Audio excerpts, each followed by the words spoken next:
My name's Keeton. I am a medium and an exorcist, and I own the Extraordinarium Museum. It's really funny this, because every time I get asked that question of which is my favourite item, I can tell you one thing one day and another, because I love them all, every single one. Favourite ones, I have to think, to be honest with you, is a pair of shoes I've got, the little tap dancing shoes. They're fantastic. The story behind them's great. The little girl that's connected to them is great. It's a sad and it's a happy thing. The shoes I've removed because we wanted the noise to stop in the house. Okay, and you can see these shoes, they're in a cabinet, they're there for the display. Again, the full story will come to you when you come down and see me. But those are the ones that, of them all, they make me smile. And that's the one ghost, or spirit I should say, that makes me jump, because she knows how to have fun with me. We were doing a paranormal investigation with a group, and she's in one of the doll rooms. I've got a doll room that's just full of dolls. Dolls in cabinets, dolls around the place, they're hanging from the ceilings, they're everywhere. So you go in and you sit with her, and her shoes are in there, and she loves to make little noises, so you'll hear little bumps, little bangs, and then she'll start what sounds like tapping, and it's on the glass or it's on a bit, and there's a friend of mine who's got a board that she calls a tap dance board, and it kind of sounds similar, you know, when you tap dance on it. So that's what she starts doing, but it's very gentle. But what she does with me, she'll then come and stamp on my foot. And so you'll see me sometimes when I'm in there with a group in particular. I was standing there. I actually honestly thought the guy next to me had got his foot on me, because when I looked down I could see his feet weren't facing me, he was facing his partner, who was actually turned away from me, and she stamped on me. But she was doing that in fun, but that's what she does.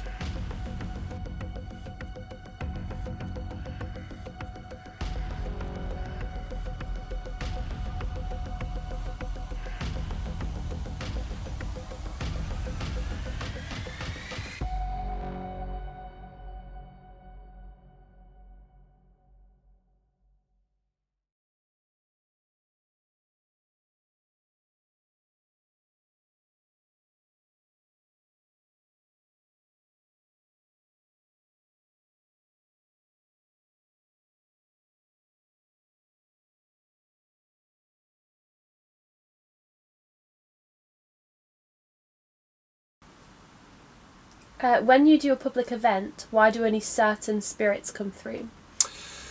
With any event and anything like this, you have to refer this back to kind of like normal life. So if you were in a crowded room and a shopping somewhere, there's loads of people, you're only going to probably hear one or two voices. You may see everybody and you may feel everybody around you, and you may hear conversation, but not actually what's being said. So when you come to do a ghost hunt, same thing. Loads of ghosts, loads of spirits, but they'll only come through to choose particular people, and that's when they bond, that's when they're like.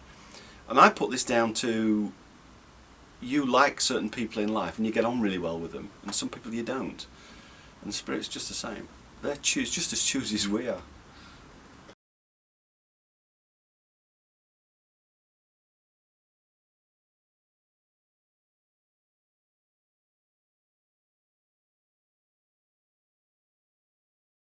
So why are some people easier to read than others? Some people are easy to read because they're more open. So suddenly some people, and even if they're not a believer, I've had that before with a non-believer, but they're easy to read, there's a curiosity there, and that means they've opened a link. So much like you could sort of say, well, if I'm curious about going to a football match, I can go in and see them. I might occasionally get the ball hit at me. So that's the same thing. The scenario I really want to put together is, if I'm sat with somebody, I'll get quite a few energies come together and I'll get one. If the person's closed off and it's a natural thing to do, you can be very scared, you'll just shut it down. At home, if you bolt all the doors, shut all the blinds, nobody knows you're there.